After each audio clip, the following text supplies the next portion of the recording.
মির্জাবাড়ির নারকেল বাগানে এক টগবগে যুবকের রক্তাক্ত দেহ লুটিয়ে পড়ে আছে মাটিতে। মাটি আর রক্তে মাখামাখি হয়ে চেহারা তার অপরিস্ফুট। গ্রামের লোকজন দূর থেকে সেই নিথর দেহের দিকে নির্নিমেষ চেয়ে আছে। অস্ফুষ্ট গুনগুন আওয়াজ নিঃসৃত হচ্ছে তাদের মধ্য হতে। কেউ সাহায্যের জন্য এগিয়ে আসছে না এক পাও। কয়েক গজ দূরে বড় একটি কেদারায় বসে পান চিবোচ্ছেন মির্জাবাড়ির কর্তা নেওয়াজ মির্জা। মুখে ওনার বিরক্তির ছাপ, ললাটে ভাঁজ পড়েছে বেশ কয়েকটা। পানির পিক মাটিতে ফেললেন তিনি। ক্ষিপ্ত হয়ে ধমকের সুরে বলে উঠলেন, এই এই কি হইতাছে এখানে? এত শোরগোল কিসের? সার্কাস চলতেছে? মুহূর্তেই সবাই ভয়ে তটস্থ হয়ে গেল। থেমে গেল সব হট্টগোল। পালোয়ান গোছের কিছু লোক মাটিতে লুটিয়ে পড়ে থাকা যুবকটিকে ঘিরে দাঁড়িয়ে আছে। হাতে তাদের শক্ত পোক্ত লাঠি। তাদের থেকে কিছুটা দূরে হাত পা ছড়িয়ে ছিটিয়ে বসে আকুতি মিনতি করে কাঁদছে একজন বয়স্ক লোক। ক্ষণে ক্ষণে চিৎকার করে বলে উঠছেন, আমার পোলারে সাইডে দেন, মইরা যাইব তো ওই, এই একটা মাত্র পোলা আমার, ও মরলে আমগো কি হইব? নেওয়াজ মির্জার রাগ বিরক্তি ক্রমশ বৃদ্ধি পেতে লাগলো। কিছু বলার উদ্দেশ্যে ঠোঁট দুটো প্রশস্ত করলেন, কিন্তু পারলেন না বলতে। ভিড় ঠেলে এগিয়ে এলো একজন প্রাপ্তবয়স্ক সুঠামদেহী যুবক। নেওয়াজ মির্জার সামনে এসে থামল সে। খুব শান্ত তার মুখশ্রী, তুখর তীক্ষ্ণ চাহনি। বেশ গম্ভীর কণ্ঠে বলে উঠল, আপনি বাড়ি যান আব্বা, এদিকে আমি সামলাতেছি। বিব্রত হলেন নেওয়াজ মির্জা। শুকনো ঢোক গিললেন, ইতস্তত করে বললেন, তুই আবার কেন আইলি? ছোটখাটো কাম আমি তো। কথাটা সম্পূর্ণ শেষ করতে না দিয়েই হাতের ইশারায় বাবাকে থামিয়ে দিল ইফাত মির্জা। কণ্ঠে তেজ এনে বলল, কইলাম না আপনি বাড়ি যান, আমি আইতেছি। আর হ্যাঁ, আপনি সহ আপনার আদর মাইয়া অন্তর্মহলে অফিসে থাকেন, কথা আছে।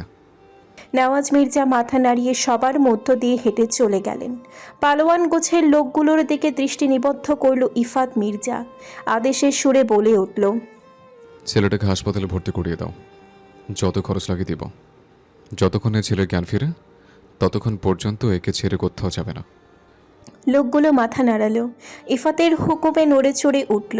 তাদের মধ্যে থেকে একজন আহত যুবকটিকে ধরে তুলে নিয়ে হাসপাতালের উদ্দেশ্যে রওনা দিল। ইফাত যুবকটির বাবার কাছে গিয়ে হাতে কয়েকটা 1000 টাকার নোট গুজে দিল, বলল, টাকাগুলো রাখুন চাচা, ছেলের চিকিৎসা করান, আর কখনো যাতে মির্জাবাড়ির ধারের কাছেও তাকে না দেখে। চোখের পানি মুছে লোকটি উঠে দাঁড়ালেন। আশ্বস্ত করে বললেন, শুধু আমার পোলাকে আমগো কাডারে আর কখনো এই মির্জাবাড়ির আহেবায়ে আর দেখবেন না ভাইজান, কখনোই না। মির্জাবাড়ির অন্দরমহলে সকলে উপস্থিত হয়েছে। নেওয়াজ মির্জা সোফায় গা এলিয়ে চোখ জোড়া বন্ধ করে রেখেছেন। সোফার এক কোণে গুটিসুটি মেরে বসে আছে একটি মেয়ে। আখি জোড়া ফুলে গেছে, দেখেই বোঝা যায় আখি থেকে অনেক বর্ষণ হয়েছে তার। তৎক্ষণাৎ ভেতরে প্রবেশ করল ইফাত। মেয়েটি চৌকিতে মাথা তুলে তাকালো, চমকে উঠল সঙ্গে সঙ্গে। বুকের ভেতরেটা মুচড়ে উঠল ভয়ে, যা মুখাবয়বে সুস্পষ্ট। পেছনে 2 হাত রেখে সোজা হয়ে দাঁড়ালো ইফাত। চারিদিকে চোখ বলিয়ে সবাইকে পরখ করে নিল একবার। গলা ঝেড়ে প্রশ্ন ছুড়ে দিল, ওই পোলারে কেন মারলেন আব্বা? নেওয়াজ মির্জা সোজা হয়ে বসলেন। কয়েক সেকেন্ড থেমে দাঁতে দাঁত চেপে বললেন, কেন মারছি মানে? ওই অজাতের পোলার কত বড় সাহস জানোস তুই? আমারই বাড়ির পাঁচিল টপকায় আমারই মাইয়ার লগে অসভ্যতামি করতেছিল। ভাগ্য ভালো কুদ্দুস দেখা ফেলাইছে, তাই তো ধরবার পারছি ব্যাটারে। তুই না আটকালে আইজরে জানে মাইরা ফেলাইতাম। ইফাতের মুখশ্রী এখনো বেশ স্বাভাবিক। চুপটি করে সোফায় গিয়ে বসলো। মেয়েটি দ্রুত বসা থেকে উঠে 2 কদম পিছিয়ে গেল, যা দৃষ্টি এড়ালো না ইফাতের। সেসবে পাত্তা না দিয়ে অকস্মাৎ বলে উঠল, এক হাতে তালি বাসে এমন কথা কখনো শুনছেন? এমন একটি কথায় ভড়কে গেলেন নেয়াজ মির্জা। ইতস্তত করে পুত্রের উদ্দেশ্যে প্রশ্ন করলেন, কি করতে চাস? একটা বলে এমনি এমনি মির্জাবাড়ির দেওয়াল টপকায় ভিতরে ঢুকবো? এত সাহস? সামনের গেটে যে দারণ আছে তা কি সে জানে না? সবার চোখ ফাঁকি দিয়ে আইলো কেমনে? চমকালেন নেওয়াজ মির্জা। চমায়িত কণ্ঠেই বলে উঠলেন, তার মানে? ইফাত উঠে দাঁড়ালো। সে মেয়েটির দিকে এগিয়ে গেল, রাগ নিঃসৃত কণ্ঠে বলল, আপনার আদরার মাইয়ের লগে এই পোলের প্রেমের সম্পর্ক আছিল, সে খবর কি জানেন আব্বা? আপনার মাইয়ের কথাই পোলে বাড়ি ঢুকছে, নলে গ্রামের কোনো মানুষের কলিজে এতটা বড় হয় নাই যে সবার চোখ ফাঁকি দিয়ে মির্জা বাড়ি ঢুকবো। তাই বিচার যদি করতেই হয় ন্যায্য বিচার করেন। আবারও চমকালেন নেওয়াজ মির্জা। রাগে কপালের রগ বাহির থেকে স্পষ্ট হয়ে গেল। খানিকক্ষণ কিং কর্তব্য বিমূঢ় হয়ে বসে রইলেন। জোরে জোরে শ্বাস নিতে লাগলেন তিনি। আকস্মিক চেঁচিয়ে বলে উঠলেন, আজ থেকে ইরা আর ঘরতে বাইরে নিষেধ। ইরা মেয়েটি বিস্ময়ে লাফিয়ে উঠল, কেঁদে দিল শব্দ করে। চোখের মণি থেকে টুপটাপ করে ঝরে পড়ল কয়েক ফোঁটা নোনা পানি। ঠোঁট দুটো ঘন ঘন কাঁপছে। ইফাত কয়েক সেকেন্ড নীরবে দাঁড়িয়ে রইল, তারপর স্থান ত্যাগ করল। ধীরে ধীরে অন্ধর মহল খালি হতে লাগলো। নেওয়াজ মির্জার দ্বিতীয় স্ত্রী ইসমতারা খাতুন শাড়ির আঁচল কোমরে গুজে বড় বড় কদম ফেলে মেয়ের দিকে এগিয়ে এলেন। চুলের মুঠি শক্ত করে ধরে দাঁতে দাঁত চেপে বললেন, নষ্টা মায়া মানুষ, এই দিন দেহার লাইগা জন্ম দিছিলাম তোরে। ব্যথায় কুকড়ে উঠল ইরা। মুখ দিয়ে আহ সূচক শব্দ বেরিয়ে এলো। মনে হলো এই বুঝি চুলের গোছি ছিঁড়ে যাবে। ইসমতারা খাতুন মেয়ের চুলের মুঠি ধরেই টানতে টানতে ঘরে নিয়ে গেলেন তাকে। সশব্দে দরজা আটকে দিলেন। দরজা আটকানোর শব্দ কানে আসতেই হেসে উঠলেন নেওয়াজ মির্জার প্রথম স্ত্রী মাহমুবা বেগম। পুত্রবধূকে হাতের ইশারায় কাছে ডাকলেন, ফিসফিস করে বলে উঠলেন, এই মাইয়াডা লইয়া অনেক গর্ব আছিল ছোট বইয়ের, এখন কই গেল সেই গর্ব? মাইয়ার আকাম ধরা পইরা থুতা মুখ একেবারে ভূতা হইয়া গেছে। শাশুড়ির এমন কথায় বিরক্ত বোধ করল কোহিলি, কিন্তু প্রকাশ করল না সম্মুখে। প্রত্যুত্তরে জোরপূর্বক হাসল। গ্রামের হাই স্কুলের পাশ দিয়ে প্রধান সড়ক চলেছে। সড়ক পার হয়ে উত্তর দিকের খালি জায়গাটায় নতুন দালান উঠবে। কয়েকটা মিনি ট্রাক ভর্তি ইট, বালু, রড, সিমেন্ট এসে থামছে সেখানে। স্কুলের সহকারী হেডমাস্টার ফয়সাল ইসলাম বছর 3 আগে এই জমিটি তিনি কিনে নিয়েছেন এই গ্রামেরই একজনের থেকে। কিছু উটকো ঝামেলার কারণে বাড়ির কাজটা ধরতে পারছিলেন না এতদিন, কিন্তু আর কতদিন? সন্তানেরা বড় হচ্ছে, নিজেদের একটা বাড়ির খুব প্রয়োজন হয়ে দাঁড়িয়েছে। তাই আর বিলম্ব না করে মনে প্রবল সাহস সঞ্চয় করে শুরু করে দিলেন কাজ। গ্রাম থেকে সদরের পথ 4-5 কিলোমিটার। 2 দিন আগেই শহর থেকে বড় মাপের একজন ইঞ্জিনিয়ার এনে বাড়ির নকশা তৈরি করিয়েছেন। এখন সেই নকশা অনুযায়ী কাজ শুরু হবে। গাছের নিচে চেয়ারে বসে আছেন ফয়সাল ইসলাম। খাতা কলম হাতে সব কিছুর হিসেব মিলিয়ে লিখে রাখছে একজন সহকারী। ওনার থেকে বেশ কিছুটা দূরে দাঁড়িয়ে কন্ডাক্টর কারোর সঙ্গে মুঠোফোনে কথা বলতে ব্যস্ত। নেওয়াজ মির্জার বড় ছেলে মামুন মির্জা। লুঙ্গির কিছুটা অংশ কোমরে শক্ত করে বেঁধে সঙ্গে 2জন লাঠিয়াল নিয়ে এগিয়ে এলো তাদের দিকে। লম্বা করে সালাম দিল। আসসালামু আলাইকুম মাস্টার সাহেব। ফয়সাল ইসলাম চকিতে মাথা তুলে তাকালেন। আপনা আপনি কপালে কয়েকটি ভাঁজ পড়ল।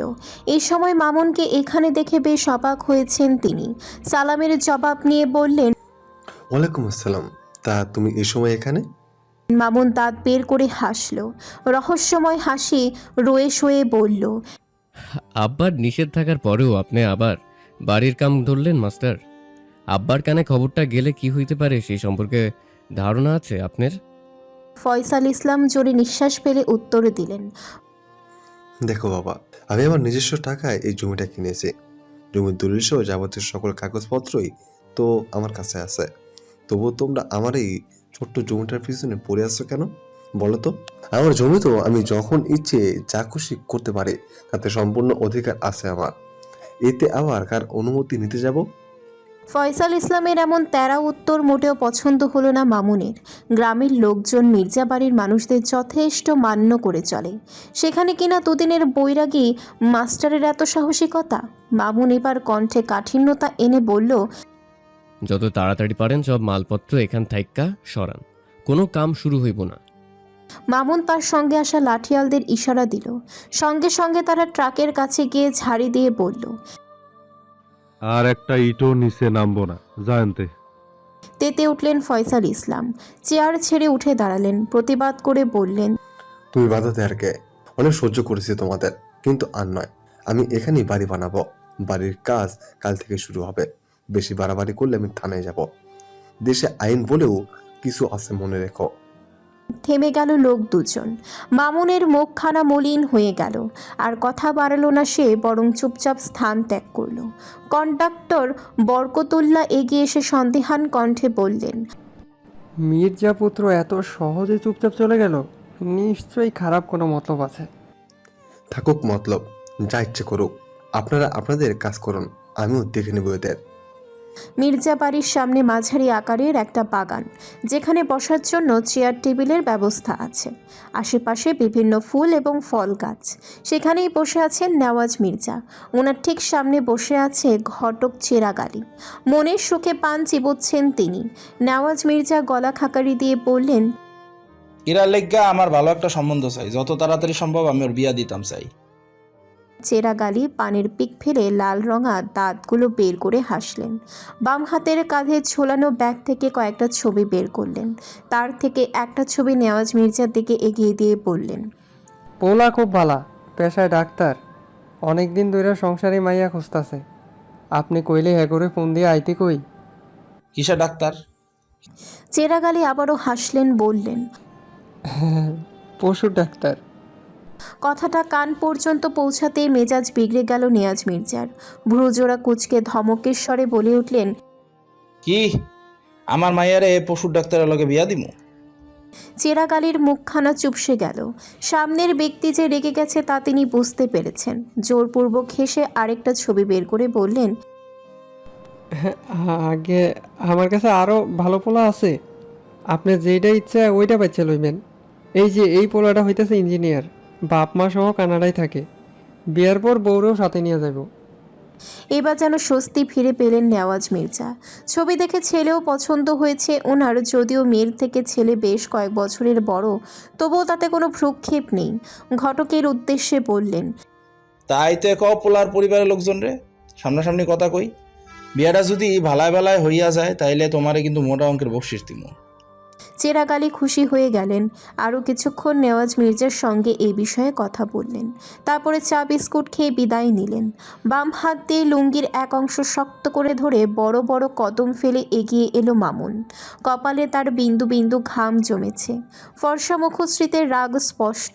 ছেলের এমন মুখভঙ্গি দেখে কিছু একটা যে হয়েছে আন্দাজ করতে পারলেন নেওয়াজ মির্জা। প্রশ্ন করলেন, কি হয়েছে? মামুন রাগে ফুঁসতে ফুঁসতে উত্তর দিল, ওই ফয়সাল মাস্টারে বাড়ির কামে হাত দিছে, সব মালপত্র নিয়ে আইছে বাড়ি করার লাইগা। তাতে তুই রাগলি কেন? হ্যার পয়সায় হ্যাঁ বাড়ি করবো, তাতে আমগো কি? আম্মু কি মানে? যেই জমির লাইগা এত কিছু করলেন, সেই জমিতে মাস্টার বাড়ি বানাইবো, আর আমনে কন আমগো কি? কি এত বড় সাহস? আমি বাধা দিতে যাওয়ায় আমারে পুলিশের ডর দেখাইছে। নেওয়াজ মির্জা চমকালেন। খানিক বাদে মুচকি হাসলেন, রসাত্মক সুরে বললেন, পিপিলিকার পাখা গজায় মরিবার তরে, যা করতাছে করতা দে, এখন ঝামেলায় জড়ান যাইব না। কেন আব্বা? ইরারে পাত্রপক্ষ দেখতে আইব, যত তাড়াতাড়ি সম্ভব বিয়া দিয়া দেশের বাইরে পাঠাইয়া দিম করে, তাই এখন চুপ থাকতে হইব। মামুন অবাক হলো, জিজ্ঞেস করলো, এত তাড়াতাড়ি? হ, যে আকাম কুকামে ধরা পড়ছে এখনো কি ঘরে বসায় রাখমু? কালকার সব আয়োজন কর। পিতার আদেশ অমান্য করার দুঃসাহস মামুনের নেই, তাই চুপচাপ চলে গেল সেখান থেকে। শরীরে অজস্র আঘাতের দাগ। মেঝেতে হাঁটু মুড়ে বসে আছে ইরা। চোখ থেকে গড়িয়ে পড়ছে পানি। ব্যথায় সারা শরীর অসাড় হয়ে আসছে। দরজা আটকে বেতের লাঠি দিয়ে ইচ্ছে মতো মেয়েকে পিটিয়েছেন ইসম তারা খাতুন। সে দাগি ফর্সা হাতে পায়ে ঘাড়ে স্পষ্ট ফুটে উঠেছে। দাগগুলোতে জমাট বেঁধেছে রক্ত। দরজা বাহির থেকে আটকানো। হঠাৎ করে দরজা খোলার শব্দে ভয় পেয়ে গেল ইরা। নিজেকে যথাসাধ্য গুটিয়ে নেওয়ার চেষ্টায় ব্যস্ত সে। ঘরের আলো জ্বলে উঠল। চোখ জোড়া খিচ মেরে বন্ধ করে নিল ইরা। কয়েক সেকেন্ড পর পিটপিট করে তাকালো সামনে। মাহবুবা বেগম খাবার হাতে দাঁড়িয়ে আছেন। ইরাকে তাকাতে দেখেই বিছানার উপর খাবারের ট্রে রেখে মেঝেতে বসে পড়লেন। ভালো করে তার সারা দেহেও চোখ বুলিয়ে মুখখানা কুঁচকে নিলেন, কর্কশ কণ্ঠে বললেন, কোনো ভালো মানুষ এমন কইরা একটা মাইয়ারে মারে? এমন একটা কাম কেমনে করতে পারলা ছোট বউ? নিজের পেটের মাইয়ার গায়ে হাত তুললা কেমনে? ভুল না হয় একটা কইরেই ফেলাইছে, ভালা কইরা বুঝাইলেই তো হইতো। আহ্লাদ পেয়ে ইরার কান্নার বেগ বৃদ্ধি পেল। এবার সেই নীরব কান্নার আওয়াজ পাওয়া যাচ্ছে। মাহবুবা বেগম মনে মনে বেজায় খুশি হলেন। কাছে গেলেন ইরার, পরম মমতায় মাথায় হাত বুলিয়ে দিলেন। তারপর খাবারের প্লেট নিজের হাতে নিয়ে ভাত মাখিয়ে এক লোকমা ইরার মুখের সামনে ধরে বললেন, সম্পর্কে আমি তার সৎমা হইতে পারি, হয়তো মাঝে মধ্যে অনেক বকাবকি করি, তাই বললা পাশান না? পেটে ধরি নাই তো কি হইছে? তোর মায়ের থাইকা কোনো অংশে কম ভালোবাসি নাই তোরে। মাহবুবা বেগমের মমতাময়ী কণ্ঠ হতে নিঃসৃত কথাটা শুনে ওনাকে ঝাপটে ধরল ইরা। শব্দহীন হাসলেন উনি, যেই হাসি ইরার চোখের আড়ালেই রয়ে গেল। নিজের থেকে ইরাকে ছাড়িয়ে যত্ন সহকারে খাবার খাওয়ালেন, সঙ্গে আনা ওষুধগুলোও খাইয়ে দিলেন, ক্ষতস্থানে লেপটে দিলেন মলম। ইরার মনটা খুব খারাপ, বিষণ্ণতা গ্রাস করেছে তাকে। মুখের উপরে একদল তমিশ্রা জেগে বসেছে, কোনো কিছুতেই মনোযোগ নেই তার। কোহেলি সহ বেশ কয়েকজন মেয়ে মিলে তাকে সাজাতে ব্যস্ত। চোখ দিয়ে অশ্রুর বন্যা বইছে, চোখের কাজল লেপটে মুখের অবস্থা করুণ। মেকআপ নষ্ট হয়ে যাচ্ছে বারংবার। কোহেলি এবার বেশ বিরক্ত হলো। এই নিয়ে 4 বার নতুন করে তাকে কাজল পরানো হয়েছে, মেকআপ ঠিক করে দেয়া হয়েছে, এমনকি কাঁদতেও নিষেধ করা হয়েছে, অথচ তাতে ইরার কোনো হেলদোল নেই। কোহেলি সোজা হয়ে দাঁড়ালো, রাগান্বিত কণ্ঠে বলে উঠল, এইবার কিন্তু বাড়াবাড়ি হয়ে যাচ্ছে ইরা। আর একবার যদি চোখ থেকে পানি ঝরে তাহলে আমি কিন্তু ছোট মাকে ডেকে আনবো, তা তোমার জন্য মোটেও ভালো হবে না। চমকে গেল ইরা, ভয়ের তো দৃষ্টিতে তাকালো কোহেলির মুখশ্রীতে। নাক টেনে চোখ জোড়া মুছে নিল, অধৈর্য স্বরে বলল, আমি আর কানমু না ভাবি, আপনি আবার আমারে কাজল লাগাইয়া দেন। কোহেলি স্বস্তির নিঃশ্বাস ফেলল। পাত্রপক্ষ বসে আছে অন্দর মহলে। সোফার এক কোণে চুপচাপ বসে তাদের পর্যবেক্ষণ করতে ব্যস্ত ইফাত। দৃষ্টি এবার পাত্র আজাদের দিকে। নেওয়াজ মির্জা তাদের ঠিক সামনে বসে আছেন, কথার ফাঁকে ফাঁকে বিভিন্ন তথ্য জেনে নিচ্ছেন। চেরাগ আলী তাদের পাশেই বসে গপাগপ মিষ্টি খাচ্ছেন। আজ সকাল থেকে ইসমতারা খাতুনকে দেখতে খুব চিন্তিত মনে হচ্ছে। গতকাল সেই যে রাগের মাথায় ইরাকে প্রহার করেছিলেন, গাল মন্দ করেছিলেন, তারপর আর ওদিকে পা বাড়াননি। লজ্জা এবং অনুতপ্ত হয়ে মেয়ের সামনে গিয়ে দাঁড়াতে পারেননি। কী বা করার ছিল ওনার? স্বামীর বিপরীতে কথা বলার সাহস সে ওনার নেই। মাহবুবা বেগম রাগান্বিত হয়ে পায়চারি করছেন ঘরে, জোরে জোরে নিঃশ্বাস ফেলছেন, বিড়বিড় করে বলছেন, ওরা আমার পোলাডারে কি কামের লোক বানাইয়া রাখছে, ওরা আমার পোলাডারে কি কামের লোক পাইয়া বইছে। দই বসানি না তো অন্য কাউরের গিয়া ক, আমার পোলারে কেন পাঠাইতে হইব? নিজের পোলারে সাহেব বানাইয়া ঘরে বসাইয়া রাখছে, যত ঝামেলা সব আমার পোলাডারের উপর। গতকাল রাতেই সিদ্ধান্ত নেওয়া হয়েছিল বাড়িতে দই বসানো হবে, কিন্তু ব্যস্ততায় এবং বিভিন্ন কারণবশত আর বসানো হয়নি দই। শেষে ইসমতারা খাতুন মামুনকে বাজারে পাঠান দই আনতে।